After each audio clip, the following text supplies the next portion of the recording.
Shalom, shalom, eu sou Ariel Issacar e hoje eu vou estar falando sobre o mês profético de Adar 1, que deu-se início no sábado. E é isso. Este ano, o ano de 2024, o mês de Adar, ele é dividido em 2 meses, por ser um ano, o ano de 5.784, ser um ano embolísmico, ou um ano grávido. Então, está falando sobre as características do mês de Adar e algumas coisas que eu acho interessante nesse mês, é o 12º mês do calendário judaico. Adar é cognata ao hebraico Adir, que significa força. Então, o próprio nome do mês, ele significa força. A sua sorte é forte. Então, existe a questão da sorte, da mudança de sorte. E este mês é um mês em que se comemora uma festa, que é interessante até falar, que ela tem algumas características parecidas com o carnaval que estamos vivendo aqui no Brasil. E esta festa chama Purim. O Purim é como se fosse uma festa de máscaras, é uma festa de máscaras, que os judeus usam as máscaras com o intuito de relembrar o tempo em que a rainha Esther, ela ocultou a sua identidade por um propósito, E você, lendo o livro de Esther, você vai compreender melhor sobre isso. Então, Purim é o dia festivo do mês de Adar.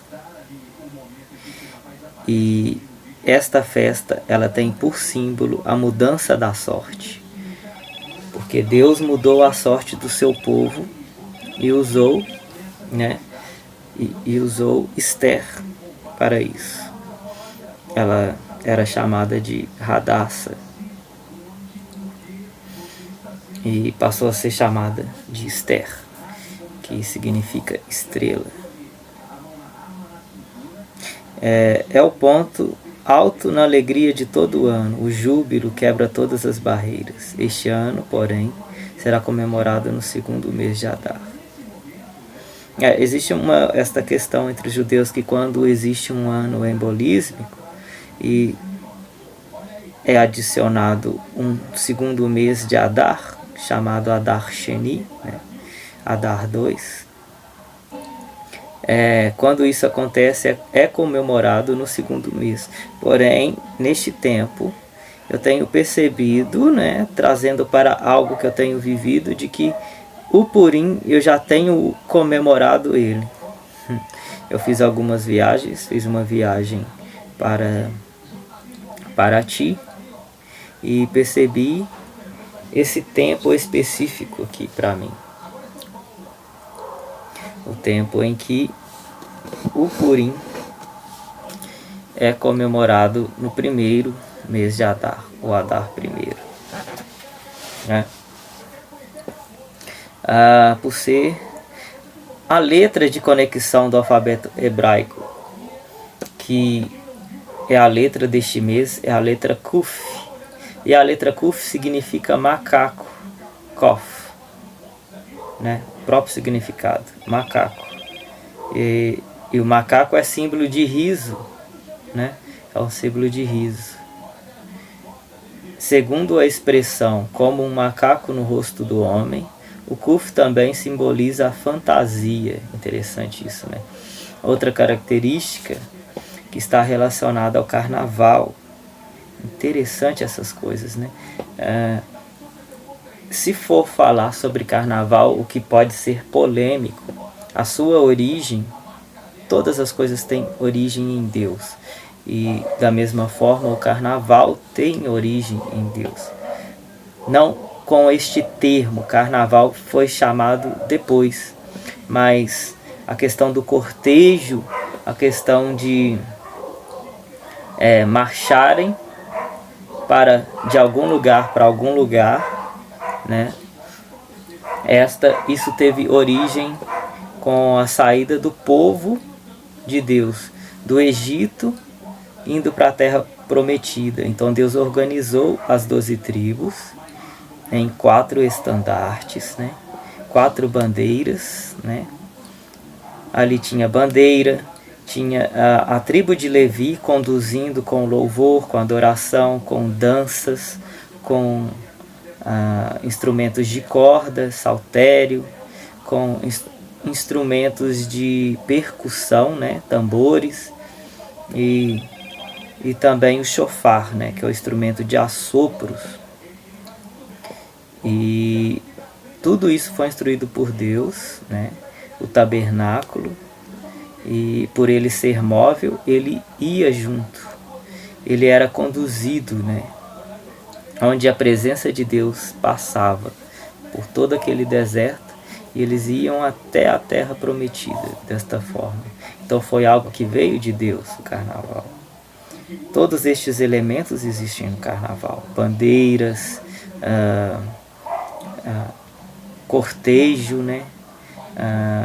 Pessoas com instrumentos musicais tocando, tudo isso. E 12 tribos, olha para você ver, 12 expressões diferentes, 12 expressões totalmente diferentes, seguindo um curso, indo para o mesmo destino. 12 tribos, 12 identidades espirituais. E a fantasia é um costume feito no Purim. A fantasia, nesse sentido, pode significar hipocrisia, um espírito que precisa ser evitado a sua influência. O aspecto negativo da fantasia está relacionado à hipocrisia, que é uma influência, é um espírito, né? É uma hoste espiritual da maldade que atua dentro de muitas igrejas, inclusive, que é a hipocrisia. O espírito de hipocrisia, a influência da hipocrisia, ela deve ser evitada. E o que é hipocrisia? Você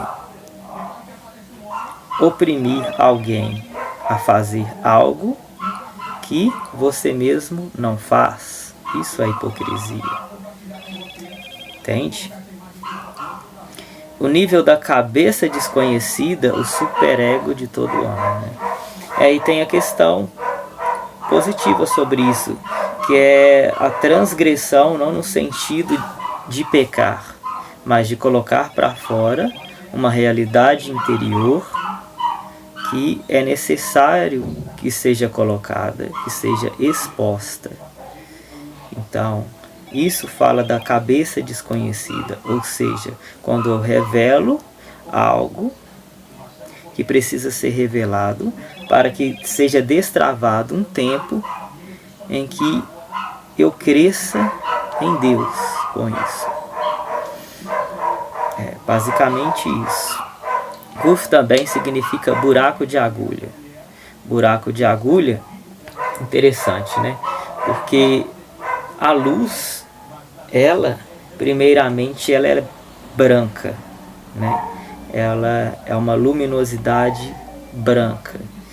E deste raio de luz, quando ele passa, né, para a nossa dimensão, é-se visto ali as 7 cores do arco-íris.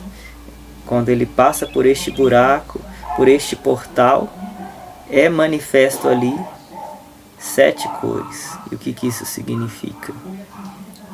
Isso significa sobre o reino de Deus, sobre a iluminação da palavra, né? Na mente do homem, e a revelação deste reino, desta realidade espiritual, do que Deus pretende fazer, né? Na vida tanto particular de cada um de nós, como também socialmente falando. ele deseja estabelecer este reino. E um dos símbolos deste reino, em alianças passadas, na aliança de Noé, por exemplo, foi, né, o arco-íris, que é muito usado pela comunidade LGBTQST+, e mais. Então, este é um símbolo também de Deus, o arco-íris, né? Porque ele simboliza o reino, né? A expressão do reino, a totalidade deste reino. O que Deus ele deseja fazer, né? Estabelecer na nossa realidade neste tempo. Isso será totalmente estabelecido através do reino milenar de Cristo, né? O reino milenar de Yeshua, quando ele vir reinar. Primeiro ele veio como cordeiro para morrer por nós, para estabelecer o cumprimento da lei, né?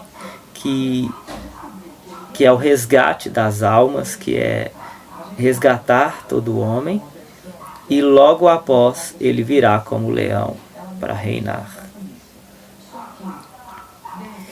Então, para entrar no reino dos céus é preciso se prostrar como um camelo, humildemente, para passar pela porta estreita. Existe uma outra questão também, que esse buraco de agulha também é falado em uma das